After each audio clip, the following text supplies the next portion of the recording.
It's time for another $3 bento challenge. This time around, I'm collaborating with Kitchen Princess Bamboo and Eyes Munchies to bring you some delicious packed lunches for under $3 a serving. So stick around.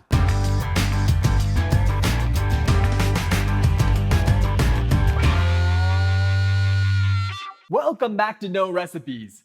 I'm Mark Matsumoto, and I'm here to show you how to elevate your everyday meals.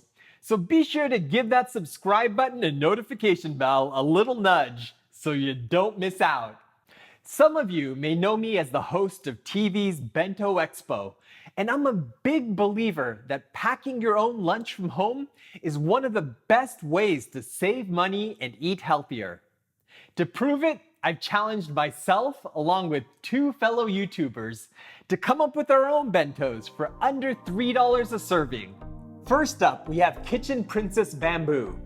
Akino-san has a mouth-watering channel that's loaded with dozens of Japanese favorites. For the challenge, she's prepared a portable feast, complete with a thermos of steaming hot soup. Next up, we have Eyes Munchies.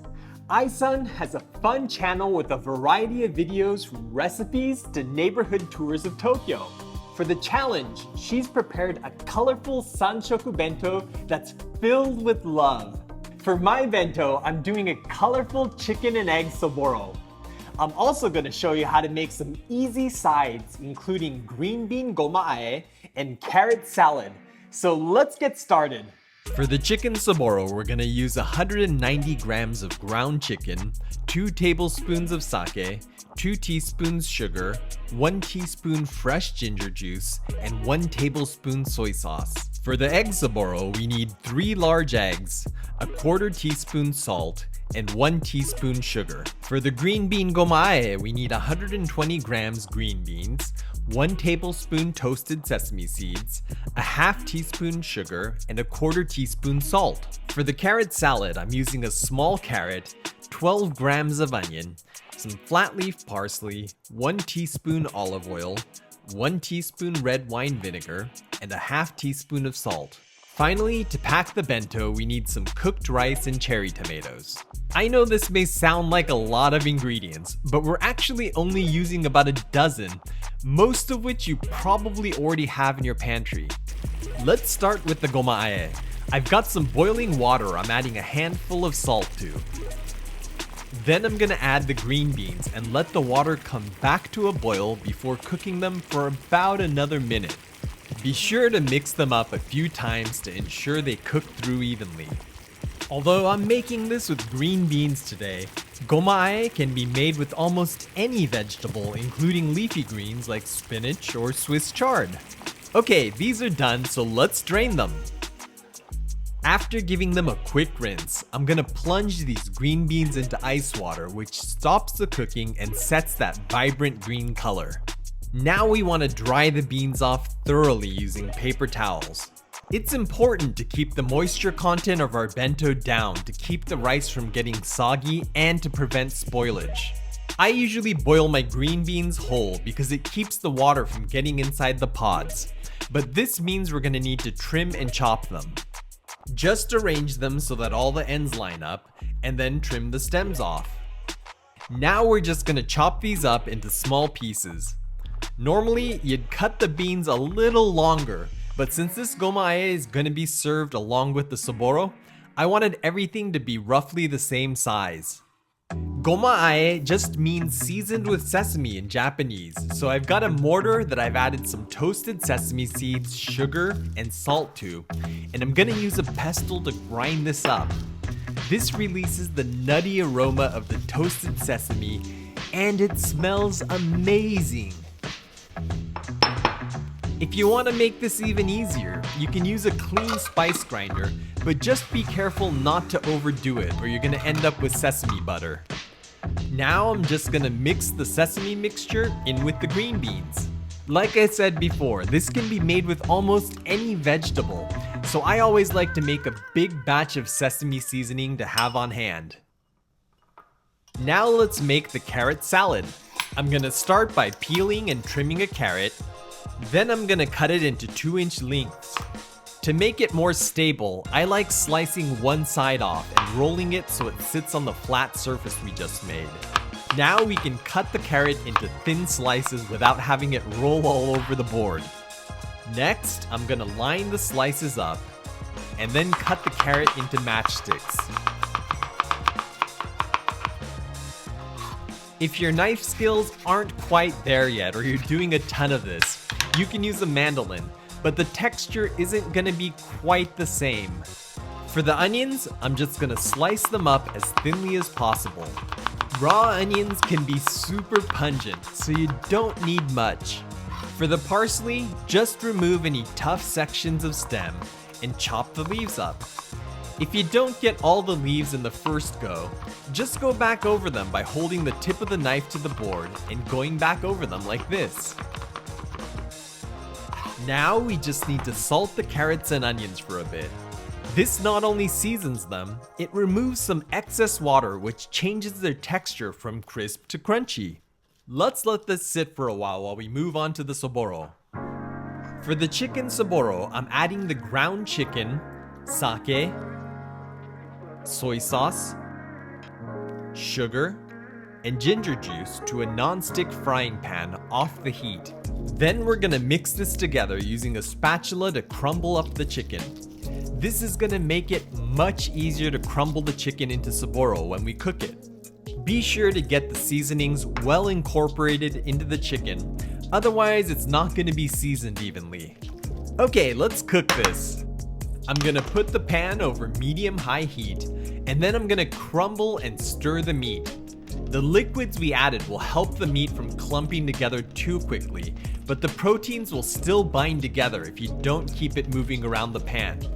That's why you want to continue mixing and crumbling the chicken until it's cooked through and there's no liquid remaining in the pan. This usually takes anywhere from 3 to 4 minutes. Okay, this is looking perfect, so let's move on to the eggs. For the egg Soboro, I'm gonna break our eggs into a bowl, and then I'm gonna add the salt and sugar and beat this together until the yolks and whites are fully combined. You wanna take your time here, otherwise the unevenly mixed egg will make your Soboro look mottled. I like beating my eggs with chopsticks because they don't incorporate as much air as a whisk, but if you're not into chopsticks, a whisk or a fork will do fine. Okay, I've got a non-stick pan over medium-low heat that's been preheated, but it's not scorching hot. Once the eggs go in, you want to start scrambling them vigorously right away. It's important to work quickly here, otherwise the egg's gonna cook into large curds. When the eggs are no longer sticky, you can switch to a spatula to help break the eggs up into smaller crumbles. This looks perfect. Now we just need to finish up the carrot salad.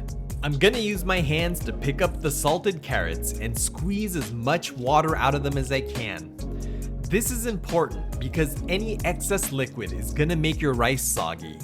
To finish this off, I'm gonna add some olive oil, red wine vinegar, and the chopped parsley and stir it all together. This salad is almost like a quick pickle, which adds a nice texture and contrasting taste to accent our bento. Okay, it's time to pack our bento. I'm using a Japanese magewappa bento box, which adds a wonderful fragrance to the rice while naturally controlling the humidity inside to keep things from getting soggy.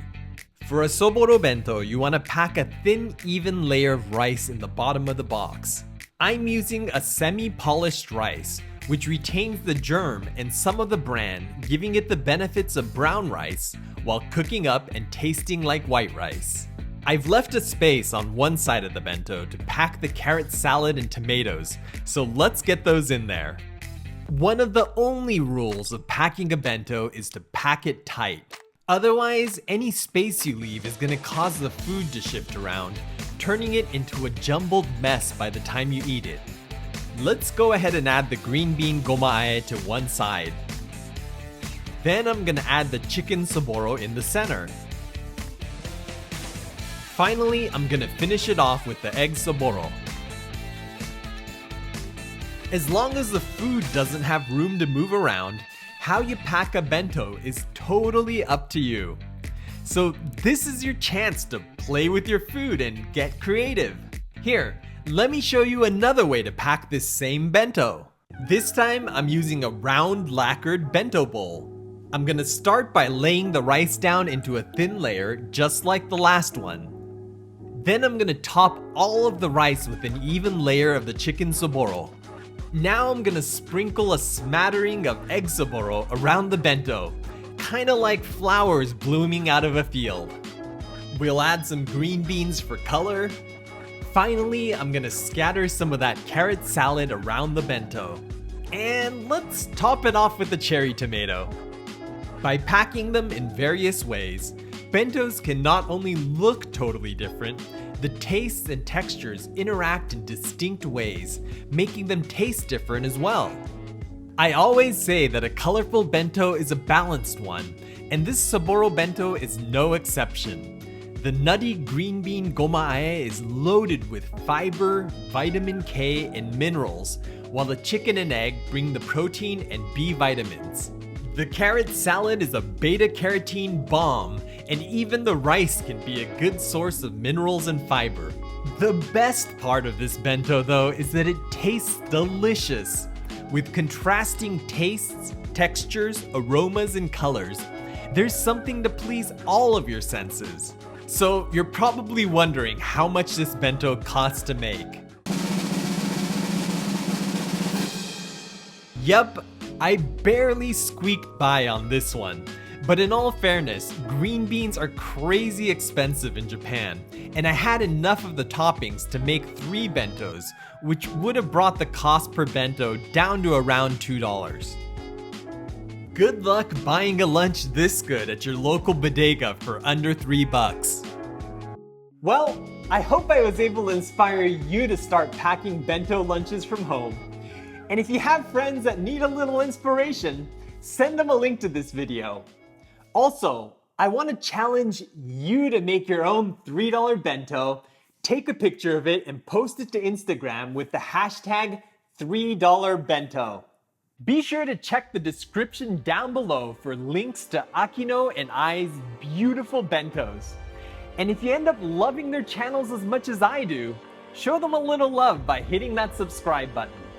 As always, I want to thank you so much for watching to the end, and I'll catch you in the next one. Check us out on Instagram at No Recipes.